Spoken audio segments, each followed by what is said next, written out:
কথায় কথায় হেসে গড়িয়ে পড়ত তরুণীটি।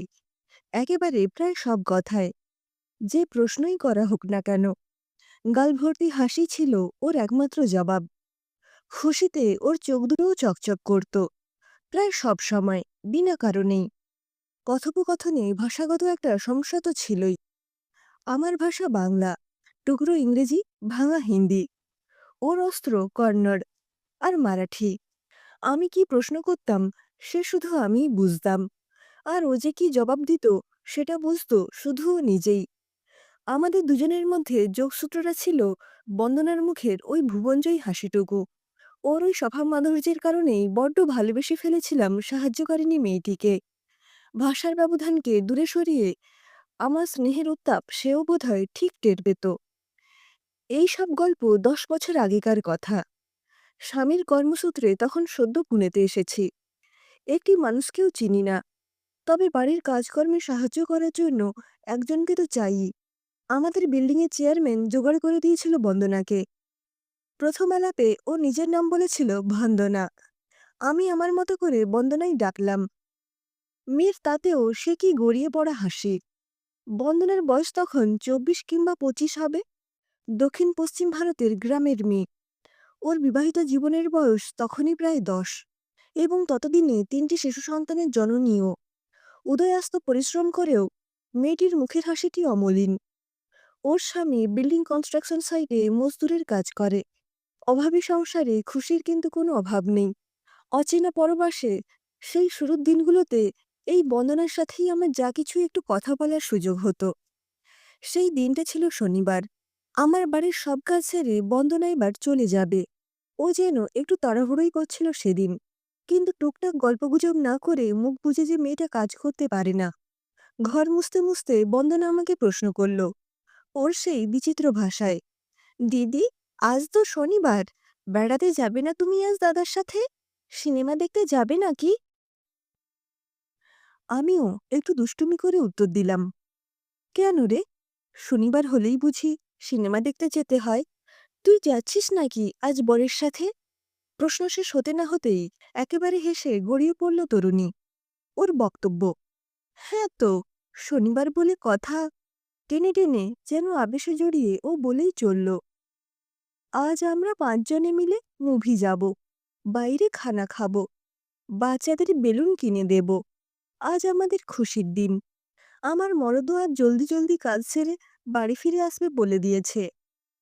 ভারী ভালো লাগলো আমার বন্দনার চোখে মুখে ওই ছোট্ট সুখের ছবিটুকু দেখে। তাড়াতাড়ি কাজ সেরে সেদিন বাড়ি চলে গেল বন্দনা। আমরা পুনেতে যে পাড়ায় থাকি, সেটা একেবারে নতুন পাড়া। চারিদিকে শুধুই কনস্ট্রাকশনের কাজ চলছে। গড়ে উঠছে নতুন সব হাইরাইজ বিল্ডিং, নতুন বসতি। ছুটির দিনে বিকেলে স্বামীর সাথে হেঁটে গোটা সপ্তাহের বাজার সেরে রাখা আমাদের বহুদিনের অভ্যাস।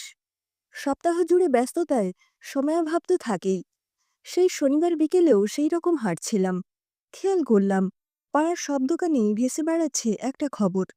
কাছেই একটি নির্মীয়মাণ বিল্ডিংয়ের 11 তলা থেকে নিচে পড়ে গিয়ে সেদিনই দুপুর 2:30-3টের সময় মারা গিয়েছে একজন মজদুর। খুব খারাপ লাগছিল খবরটা শুনে। আহারে, কাজ করতে গিয়ে গরিব ঘরের একটি মানুষের এমন অকাল মৃত্যু। তবে এরকম কত দুর্ঘটনা তো ঘটেই থাকে। অতএব খারাপ লাগার থেকে বেশি আর কি গুরুত্ব দেব। যাই হোক, বাজার টাজার সেরে সন্ধেবেলা বাড়ি ফিরে এসেছিলাম। পরের দিন বেলা যখন প্রায় 11টা পেরিয়ে গেল, তখন আমার টনক নড়ল। বন্দনা তো এত দেরি কখনো করে না। একেবারে ঘড়ি ধরে ওর কাজ। 7 বাড়িতে কাজ করে মেয়েটা। তখনও প্রতিবেশীদের সাথে খুব ঘনিষ্ঠতা আমার হয়নি। তবু বন্দনার দেরির কারণ জানার জন্য একে অপরকে ফোনাফুনি তো করতেই হয়। সেভাবেই জানতে পারলাম দুঃসংবাদটি। ঠিক কতটা ধাক্কা লেগেছিল সেটা ভাষায় প্রকাশ করতে পারবো না। 4-5 জন প্রতিবেশিনীর সাথে পৌঁছে গিয়েছিলাম বন্দনার বাড়িতে। ঠিক দুঃখ নয়, শোক নয়, সে অনুভূতি অবর্ণনীয়। একগাল হাসিবিহীন বন্দনাকে আমি সেদিন চিনতে পারিনি। সে যেন এক অন্য মানুষ। বাকরুদ্ধ আমি কোনো সান্ত্বনাও দিতে পারিনি।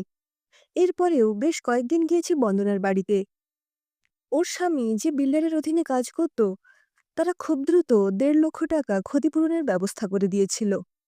মহারাষ্ট্রের প্রমোটাররা এতটাই প্রতিপত্তি ও বিত্তশালী এবং তারা আন্তর্জাতিক স্তরে এমন সব খেলায় ব্যস্ত থাকে যে এইসব ছোটখাটো খরচে ওরা কোনো দেরি বা ঝামেলায় যায় না।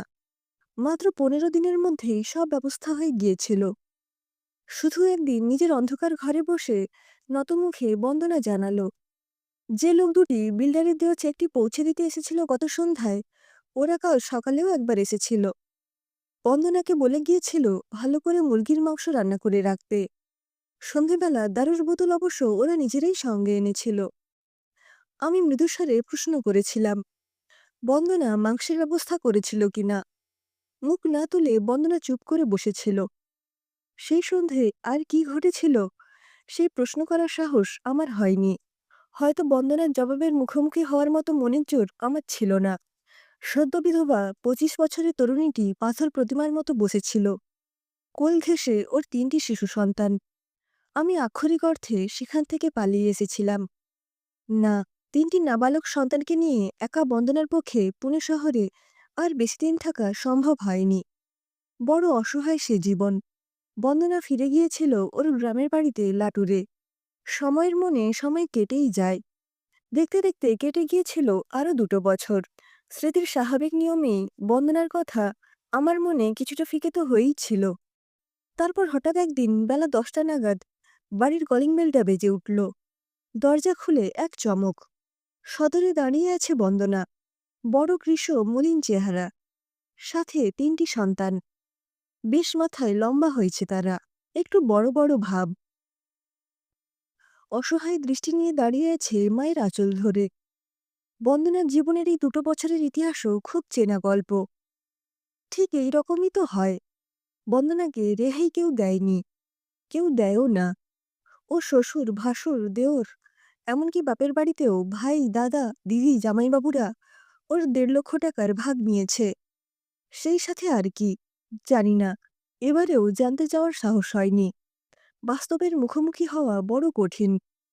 তবুও আবার নতুন করে জীবন শুরু করতে চায় বন্দনা। ওর পুরনো কাজগুলো ফিরে পেতে চায়। আর কোনো পথ যে জানা নেই ওর। প্রতিবেশিনীদের সাথে আলাপ আলোচনা এবং বন্দনার অনুপস্থিতিতে যারা কাজ করেছিল তাদের সাথেও কথা বলে সকলে মিলেই বন্দনার জন্য কাজের ব্যবস্থা করা সম্ভব হয়েছিল। কিছুদিন সময় তো লাগবেই। তবুও শেষ পর্যন্ত বন্দনা আবার ফিরে এসেছিল আমাদের মধ্যে এবং আজও আমাদের সাথেই আছে। দেখতে দেখতে তারপরেও কেটে গেছে আরও অনেকগুলো বছর। প্রায় বছর 5 তো হবেই। চোখের সামনে দেখলাম পিছিয়ে পড়া দলিত সমাজের এই শ্যামলা মেয়েটির লড়াই। ছেলেমেয়েদের স্কুলে পড়ানোর ব্যবস্থা করেছে বন্দনা। ধীরে ধীরে ওদের স্বাবলম্বী করে তুলছে। সবথেকে বড় কথা, বন্দনা এখন আবার সেই কথায় কথায় হেসে গড়িয়ে পড়ে। খুশিতে চোখ দুটো আজকাল চকচক করে ওর। মন খারাপের কথা একদিনও বলে না মেয়েটা।